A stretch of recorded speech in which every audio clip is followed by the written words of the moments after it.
Good morning, FlossTube. This is Laura from Stitching by the Shore, my channel all about cross stitch with a little bit of paper crafting thrown in. Today I thought I would do a very quick scrap with me as I talk about my stitching scrapbook because surprise, surprise, I think I have changed my mind on what my base scrapbook would be. So if you go to my first scrap with me video, I talked about a lot of different supplies, including the actual scrapbooks. And I will just do a quick show of a couple of those here.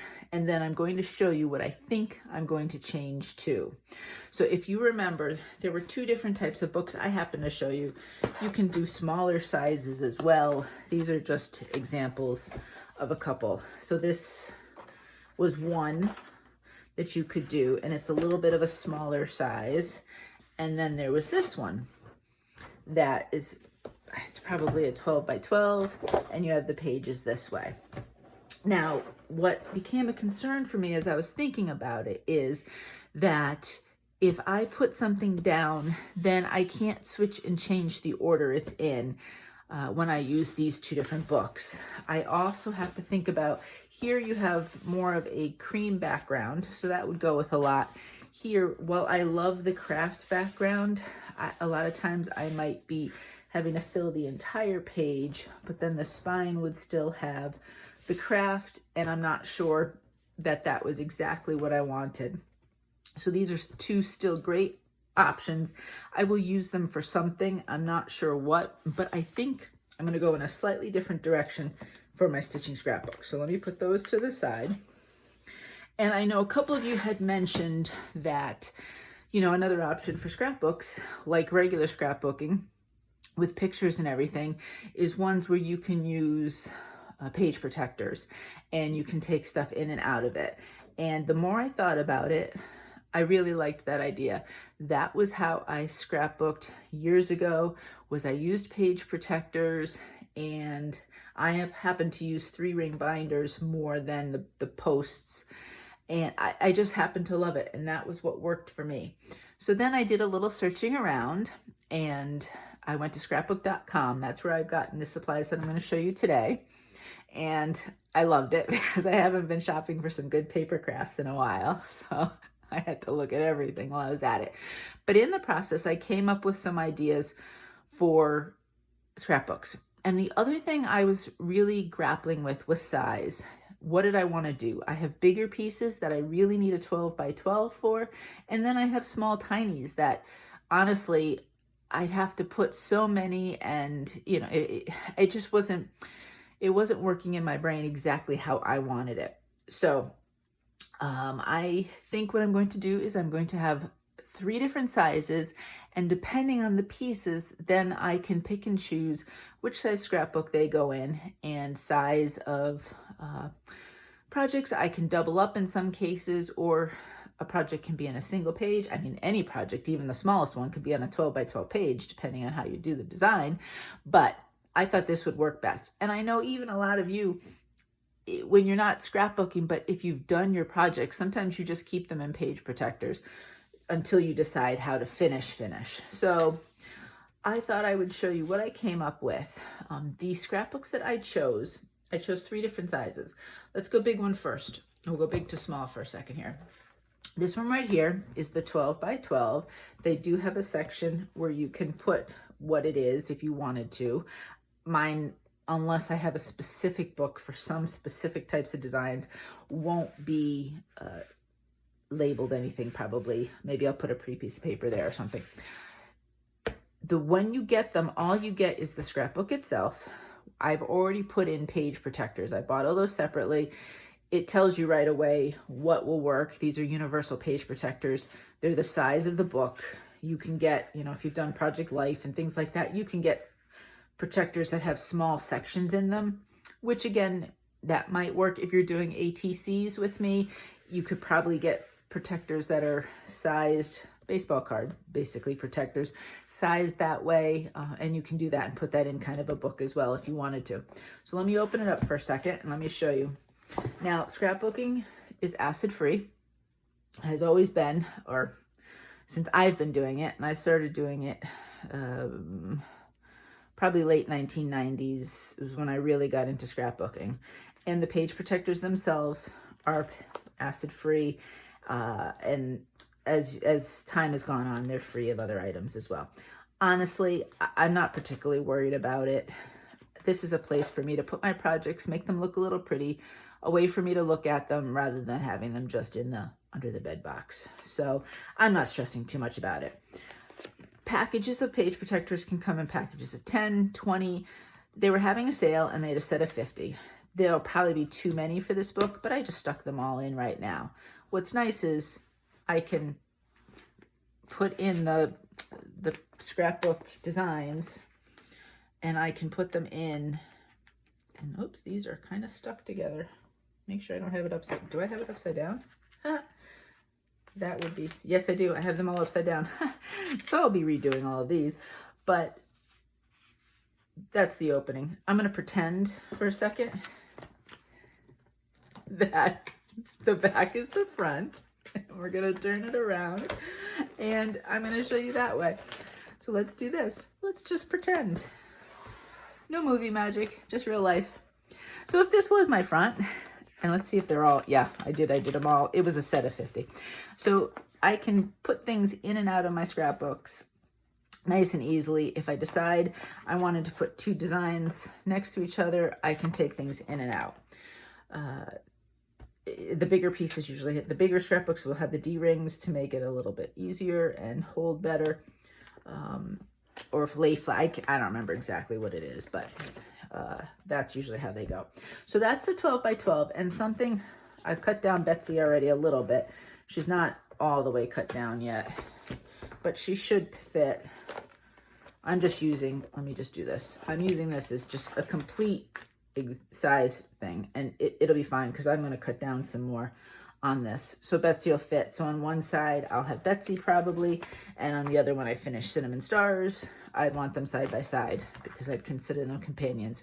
So this way I could do the page for Betsy, even though Cinnamon Stars is only halfway complete, and I can always mix and match as I go. Another size that was really intriguing to me was the 9 by 12. So this way, let's see if these are the right side up. Ah, they are. Good to know I don't have to switch those out. You've got the length here, but you don't have the width. Now, for example, I have a few pieces that have the interfacing on them already. This, I was thinking that however I do this design, that these would look nice in there. And then I can do whatever I want design-wise, and I have room, you know, if I do something like that, you can do some writing or whatever, and so on and so forth. So that was an idea where I can take these two pieces and they can be on this one 9 by 12. Again, you could take, you know, depending on the size, you could do 4 of them or however you wanted to do it, or even just one piece, especially if it is on the taller side and maybe a little narrower. I think I am going to finish them for display rather than in the scrapbook, but my Spring Quaker from Jardin Privé probably would fit quite nicely in a 9 by 12 because it's definitely taller, but I can almost guarantee the width would be not a problem. So if down the road I decided I don't want to finish them the way I thought, this is also an option. And then finally, for smalls, I did pick up, I think this is a 6 by 6, or it could be a, hold on, let me get my ruler. It could be a 6 by 8. Yep, it's more of a 6 by 8. So, see, a little bit bigger than I thought. But a 6 by 8, you can put in, for example, I stitched these two for the Be Well movement back in 2020. If I wanted to have them on there, not much writing or whatever, they would fit just fine. Or I could take one piece, do some sort of design, do some sort of writing, however I wanted to do it. Again, all of these, oh, these are done correctly too. So just the big book. All of these have the full-sized protectors for their different sizes. And there are lots of different colors. And I think for Christmas, they had some velvety looking ones in the 6 by 8 and 9 by 12. So there are lots of different options. Something to show you too, when I was shopping, they do have all sorts of papers and cardstocks and kits and things that you can look at. So that's a lot of fun. So for example, I picked up, let's see here. this set. It's from Echo Park, and it was just a set of 6, was it 6 or 8 cardstock? It's 6 cardstock.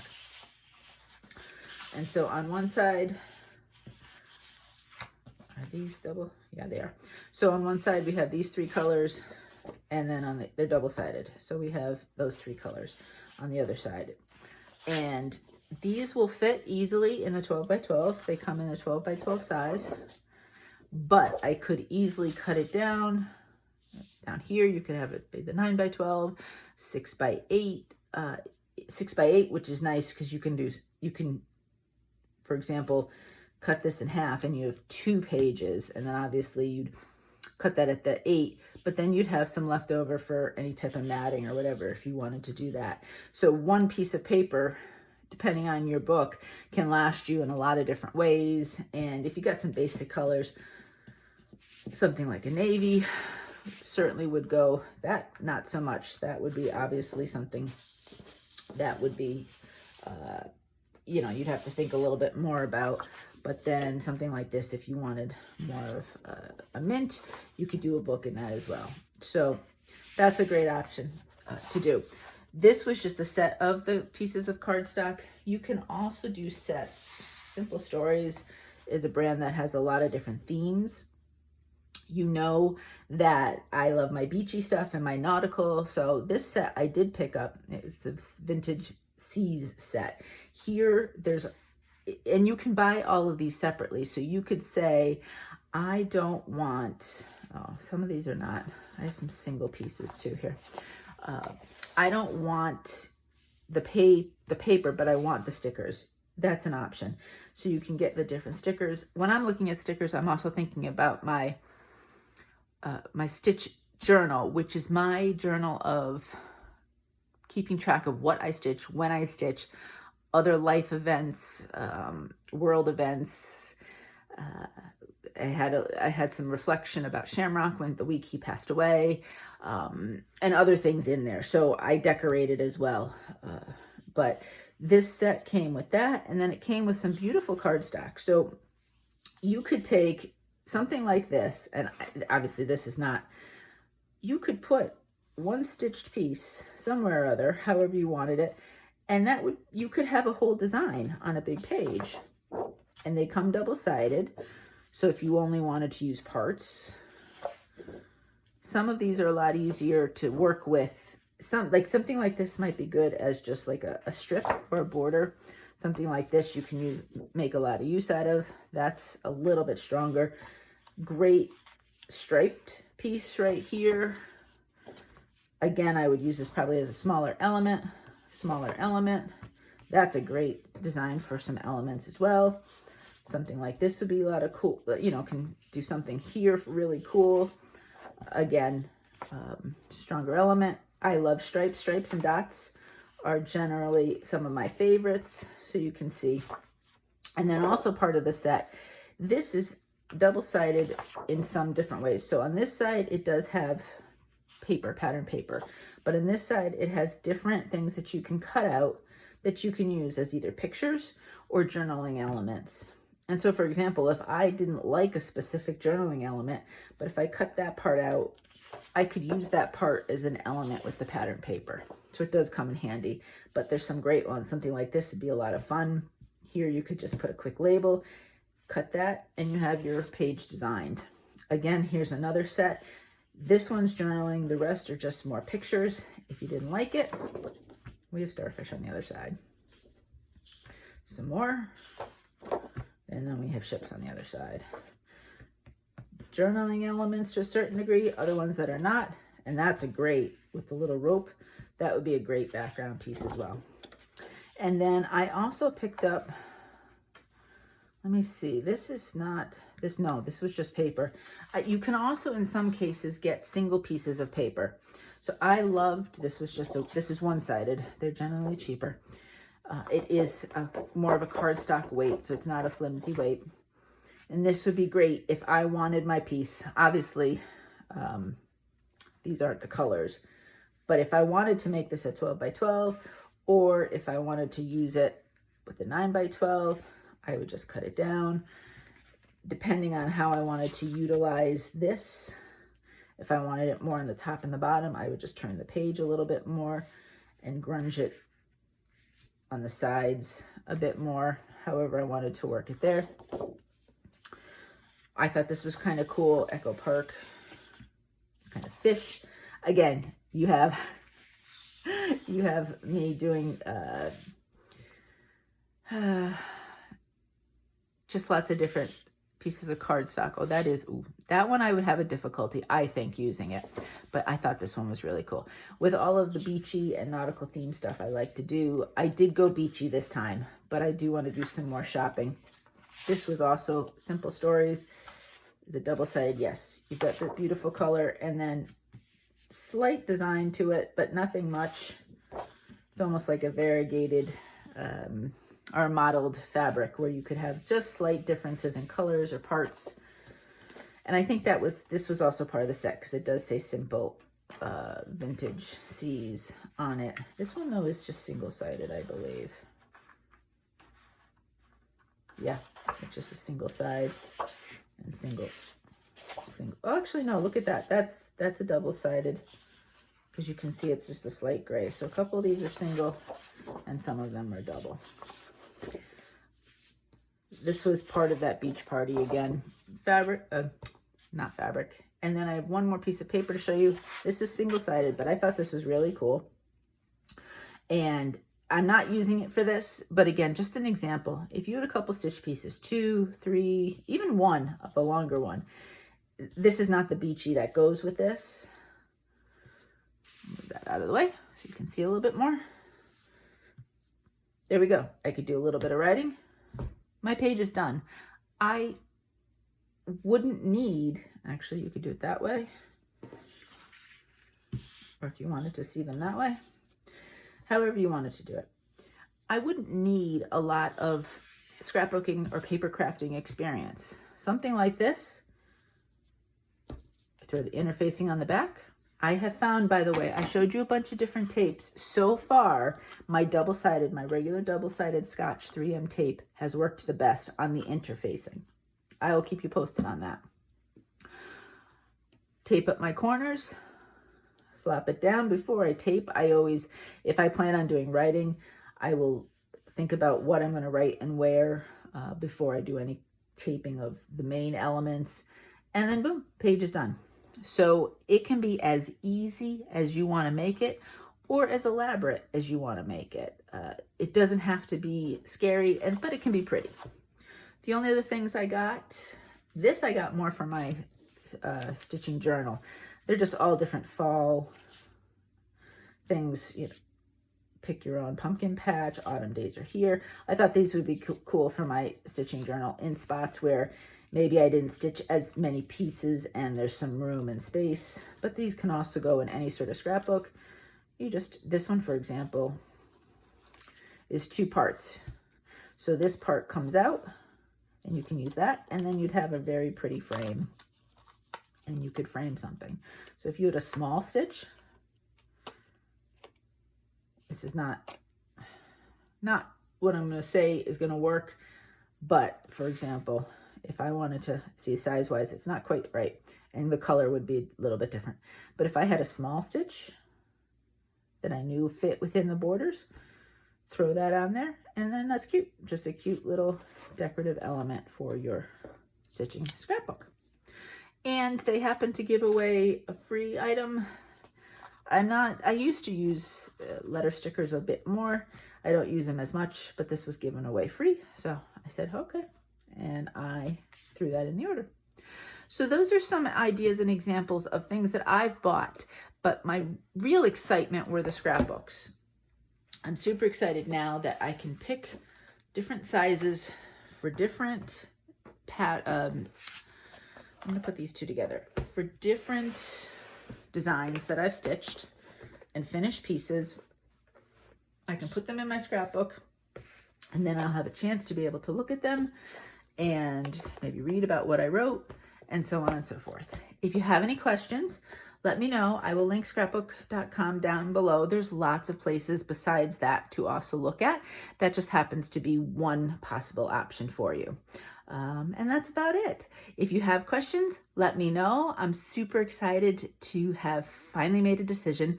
Mo was teasing me today because I research, and then I give myself more questions than answers, and then I hem and haw a little bit, and it takes me forever to make a final decision. So he was giving me grief about that today because I said I need to find a hairdresser, and I have a couple lined up. He said just pick one.